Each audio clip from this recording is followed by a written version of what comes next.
Video பதிவு ரொம்ப முக்கியமான ஒரு பதிவு. Tamil Nadu state MBBS and BDS அந்த கவுன்சிலிங்கோடைய அந்த ரேங்க் லிஸ்ட் தரவரிசை பட்டியலை இன்னைக்கு வந்து வெளியிட்டாங்க. நிறைய மாணவர்கள் வந்து நிறைய பெற்றோர்கள் வந்து அவங்களுடைய பிள்ளைகளை mark and community rank general rank எல்லாத்தையும் செக் பண்ணியிருப்பீங்க. கண்டிப்பா நம்ம சேனல்ல தொடர்ந்து அடுத்து ஒரு சேஃபஸ்ட் கட் ஆஃப், அதாவது நமக்கு கவர்மெண்ட்டுக்கு இந்த மார்க்ல சீட் இந்த ரேஞ்சில் இருந்தா கிடைக்கும் முதல் ரவுண்டு.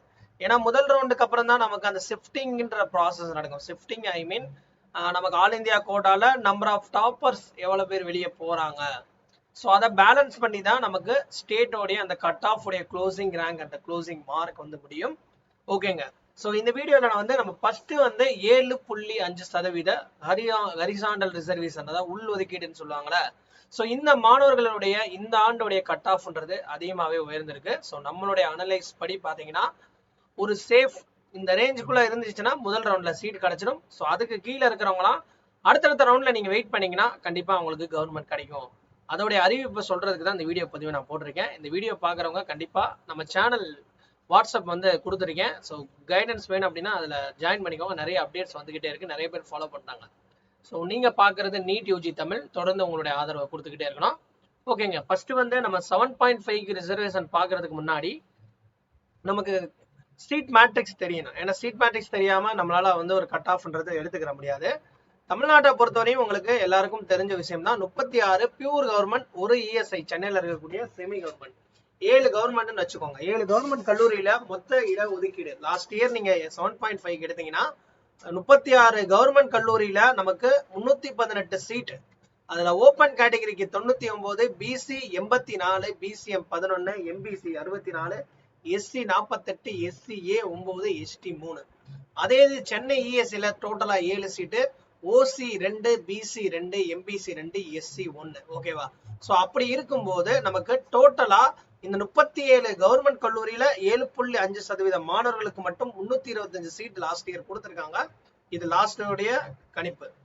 அதாவது இந்த வருஷம் இந்த ரேஞ்சுக்குள்ளதான் வரும். பட் இதுல ஒரு டிஃபரன்ஸ் நடக்கும். என்ன அப்படின்னா, இந்த பிடபிள்யூடி கோட்டால வராங்களே அவங்களுடைய சீட்ஸ் வந்து கொஞ்சம் லேப் சீட்டா மாறும். ஏன்னா அதுல எல்லாரும் வந்து சீட்டை வந்து ஃபில் பண்ண மாட்டாங்க. அதோடைய வேக்கன்சி வரும்போது இந்த வேக்கன்சின்றது கொஞ்சம் வேரியேஷன் இருக்கும். அது நமக்கு வந்து 21ஆம் தேதிக்கு மேல தெரிஞ்சிடும். ஓகேவா? ஓகே. நம்ம லாஸ்ட் இயரை வச்சு நம்ம ஒரு அப்ராக்சிமேட்டா வந்து மேக்சிமம் ஒரு 80-85% வந்து நம்ம சேஃப் கட் ஆஃப்ன்றத ஃபைண்ட் அவுட் பண்ணியாச்சு. ஓகேவா? இதுல இன்னொன்னு என்ன அப்படின்னா, 3 government dental, so dental colleges வந்து 3 கவர்மெண்ட்டுக்கு இருக்கு. அதுல 7.5% மாணவர்களுக்குன்னு ஒதுக்கின்னு பாத்தீங்கன்னா 16 டோட்டலா. அதுல OC 5, BC 4, BCM 1, MBC 3, SC 2, SCA 1, எஸ்டிக்கு எதுவும் கிடையாது. ஓகேவா? ஸோ அதுல வந்து சென்னை பிடிஎஸ் கல்லூரியில 6, கடலூர்ல 7, புதுக்கோட்டையில 3. ஸோ அவ்வளவுதான்.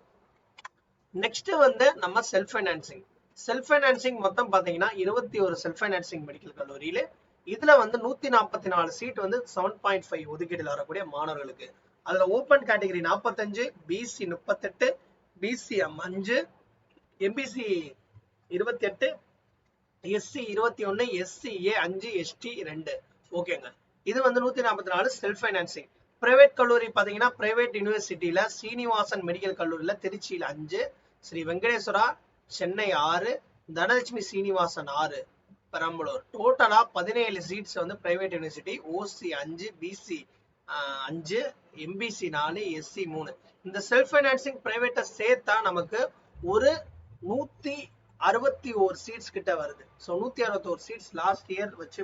ஓகேங்க. இதெல்லாம் லாஸ்ட் இயர் வச்சு நம்ம கட் ஆஃப் எந்த ரேஞ்ச் வரை இந்த வருஷத்துக்கு போகுது.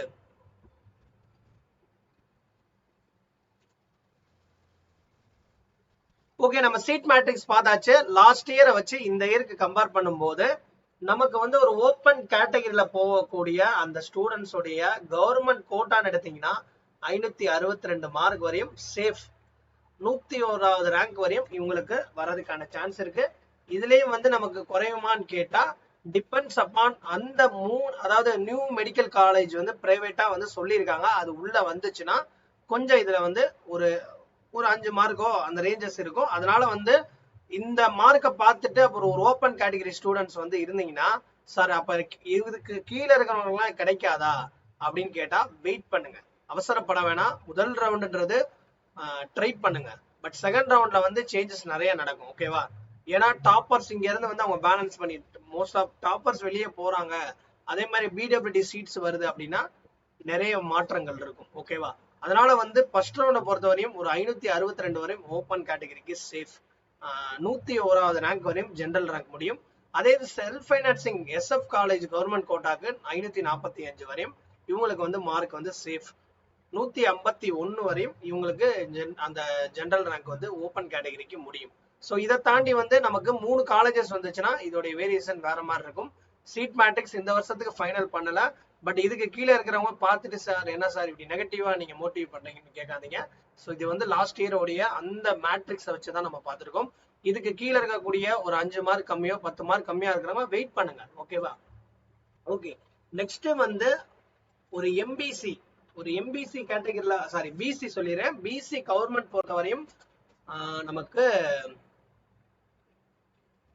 கவர்மெண்ட் வந்து 508 வரையும் சேஃப். 333வது ஜெனரல் ரேங்க் வரையும் ஒரு 125 அதாவது 122ல இருந்து 125 ரேங்க் வரையும் உள்ளவங்க வெயிட் பண்ணலாம். தாராளமா சான்சஸ் இருக்கு கவர்மெண்ட்ல கிடைக்கிறதுக்கு. அது இந்த புது சீட்ஸ்லாம் வந்துச்சுன்னா. ஸோ இது பார்க்கும்போது நம்ம லாஸ்ட் இயர் அனலைஸ் பண்ண அந்த ரிப்போர்ட் படி 508 வரையும் வரும். பட் இதுக்கும் குறையறதுக்கான சான்சஸ் வந்து டிபெண்ட்ஸ் அப்பான் நியூ காலேஜஸ் வரும்போது அடுத்தடுத்த ரவுண்ட்ல வாய்ப்புகள் இருக்கு. அதனால வெயிட் பண்ணி பாருங்க. நெக்ஸ்ட் வந்து பிசி செல்ஃப் ஃபைனான்சிங்க்கு 485, 165 கம்யூனிட்டி ரேங்க், 517 ஜெனரல் ரேங்க். அப்ப அந்த 500 ரேங்க் 160 ரேங்க் கம்யூனிட்டி ரேங்கும் 500 ரேங்க் உள்ள இருந்தீங்கன்னா பிசிக்கு தாராளமா வந்து உங்களுக்கு செல்ஃப் ஃபைனான்சிங்ல கிடைச்சிடும். அதே இது வந்து நீங்க பிசி கவர்மெண்ட் கோட்டாக்கு ஒரு 120 ரேங்க்லயும் ஒரு 330 ரேங்க்ல வந்து இருந்தீங்கன்னா ஜெனரல் ரேங்க்ல கவர்மெண்ட் ஷியோரா கிடைச்சிருங்க. அடுத்து வந்து பிசி முஸ்லிம் கேட்டகரி கவர்மெண்ட்டுக்கு இவங்களுடைய அந்த ரேங்க்னு எடுத்துக்கிட்டீங்கன்னா 13வது ரேங்க் வரையும் கம்யூனிட்டி ரேங்க் சேஃப். 501 வரையும் ஃபர்ஸ்ட் ரவுண்ட் வரும். அதுக்கும் நம்ம சீட் மேட்ரிக்ஸ் வந்துச்சுன்னா இந்த கட் ஆஃப் உடைய வேரியேஷன் கொஞ்சம் டிகிரீஸ் ஆகும். 385வது ரேங்க் வரையும் இவங்களுக்கு சேஃப். அதாவது 380 ரேங்க் வரையும் இருந்தா மோஸ்ட்லி சேஃப். ஓகேவா? நெக்ஸ்ட் வந்து எம்பிசி கவர்மெண்ட் 123வது கம்யூனிட்டி ரேங்க் வரையும் 529 கட் ஆஃப் வரையும் வர்றதுக்கான சான்சஸ் இருக்கு. ஸோ என்னடா பிசியோட எம்பிசி கூட இருக்குன்னா பட் ஏன்னா நம்பர் ஆஃப் கேண்டிடேட்ஸை பொறுத்து தான் இருக்கு.